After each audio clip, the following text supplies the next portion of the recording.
বাংলাদেশ সেনাবাহিনীকে তাদের পথ হারিয়ে আইয়ুব খান, ইয়াহিয়া খান, টিক্কা, নিয়াজি কিংবা রাও ফরমান আলীদের ভূমিকা অবতীর্ণ হয়েছে কিনা, এটি আজকে স্বপ্নের বড় প্রশ্ন।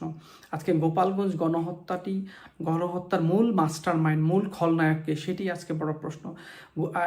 এতে কোনো সন্দেহ নেই, গোপালগঞ্জ গণহত্যার মূল মাস্টার মাইন্ড হচ্ছেন বর্তমান অবৈধ দখলদার স্বৈরশাসক খুনি জঙ্গি ইউনূস হচ্ছে এই গোপালগঞ্জ গণহত্যা। তাকে সবাই এখন বুচার অব গোপালগঞ্জ হিসেবে আখ্যায়িত করেছে। আমি মনে করছি সেটি যথাযথ একটি নাম হয়েছে, বুচার অব গোপালগঞ্জ হচ্ছে ইউনূসের বর্তমান নাম।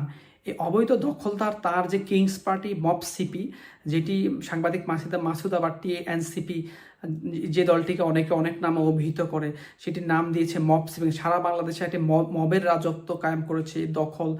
দখল, খুন, চাঁদাবাজি, ছিনতাই, সারা বাংলাদেশে এই এমন একটা রাজত্ব, যে ভয়ের রাজত্ব কায়েম করেছে।